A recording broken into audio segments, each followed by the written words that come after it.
Permiso. Gracias. Chao. Seguimos caminando, ¿eh? Intendente, gracias por venir, buenas noches. ¿Cómo le va? ¿Qué tal? Gracias por la invitación.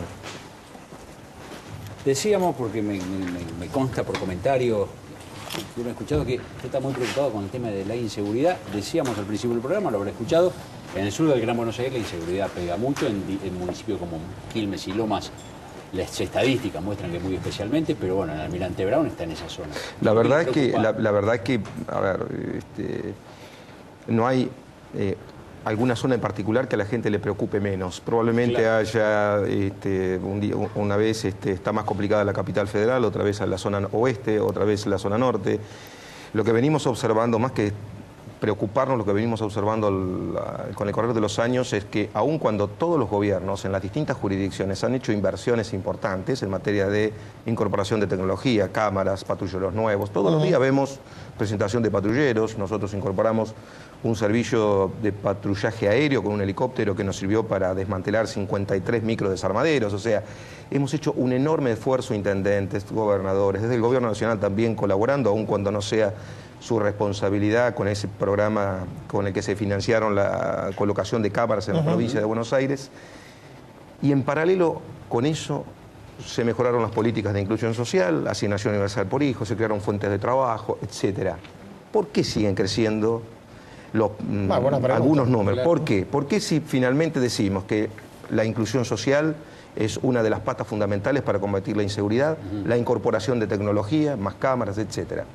Yo creo que ningún tema en sí mismo resuelve el problema, y la combinación de todos ellos tampoco, si no funciona algo que es central, que es que la señal a la sociedad y especialmente a los delincuentes peligrosos sea clara, que el que las hace las paga, que no dé esta sensación de que entran por una puerta y salen por la otra en un sector que no es mayoritario. Esto es la justicia. Es la justicia, minoritario. Es el cuarto anillo sobre el que pivotean todo el resto de las políticas. Imaginemos... Nosotros creamos, en virtud de esta observación, justamente un observatorio ciudadano de la gestión judicial y policial. En el municipio. En el municipio. Sobre los casos más resonantes, porque además no nos corresponde estar generando un marco de auditoría sobre otro poder.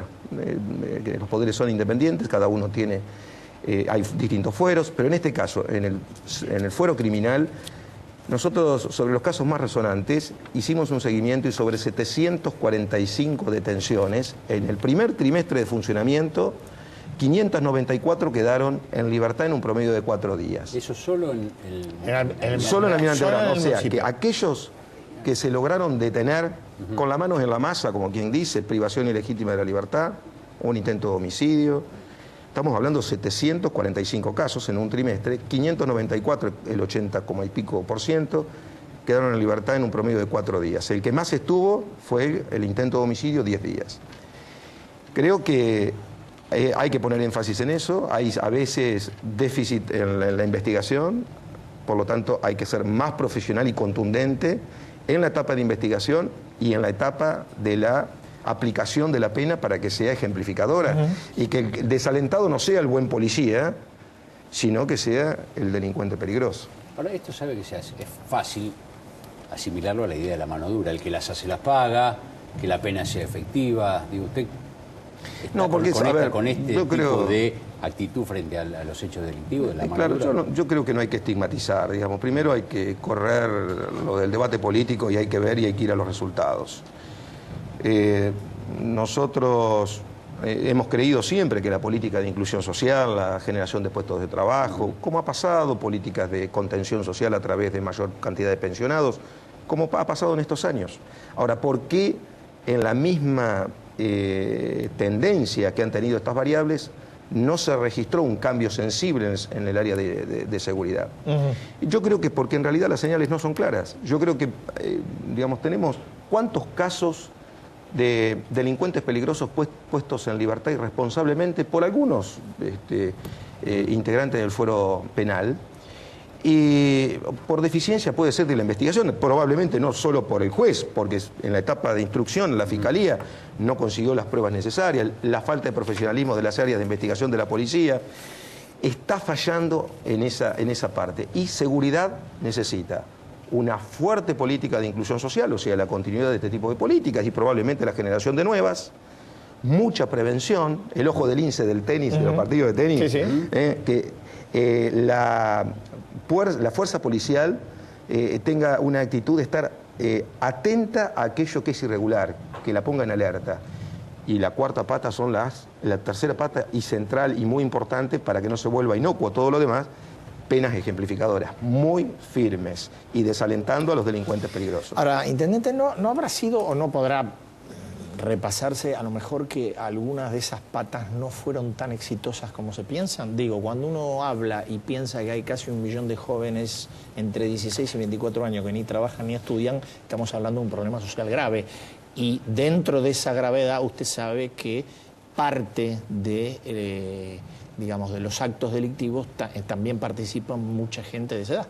Sí, sí, jóvenes. Incluso yo diría, podríamos decir que las bandas de delincuentes peligrosos han tenido la modalidad de el arma cargada dársela a un menor por la facilidad que tiene frente al trato judicial, que es obvio que nuestra legislación así es. Ahora, yo diría, en términos comparativos de cómo evolucionaron las variables en los últimos 10 años, aun cuando exista esta realidad y que digamos, dificultad de inserción a los jóvenes en el mercado laboral, que sigamos teniendo jóvenes que ni estudian ni trabajan, pero todos los gobiernos, en todas las jurisdicciones, sin importar quién lo gobierna, no importa si es de un partido político u otro, claro, han hecho un esfuerzo con programas específicos que no existían hace 10 años, que apenas se podían pagar los sueldos de los médicos en los centros de salud. Sin embargo, ¿por qué si todo eso, aun cuando queden todavía cosas para resolver y para mejorar, por qué no fue tan sensible y por qué no se ha mejorado el tema de la seguridad? Yo creo porque básicamente es ineficaz y hay falta de conexión entre la política de recuperación y de seguimiento del delincuente peligroso, que yo lo aislaría o lo pondría separado de la mirada del delincuente, del delito leve.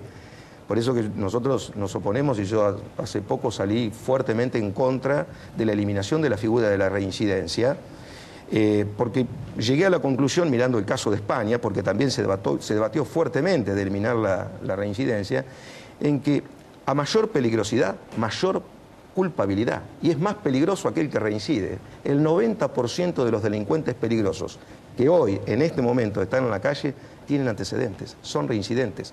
No podemos tener contemplaciones, porque en el medio de eso se pone en riesgo la vida de las personas. Y cuando decimos delincuentes peligrosos, ¿de quién estamos hablando? Violadores, un secuestrador, privación ilegítima de la libertad, o un homicida, o un narcotraficante.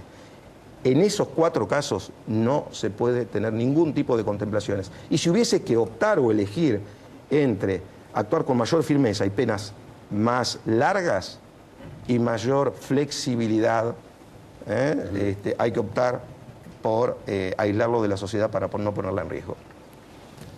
Gracias. Gracias, es muy amable. Gracias por la invitación. Nosotros vamos a... pensando en los datos, ¿no? Sí, solo los datos de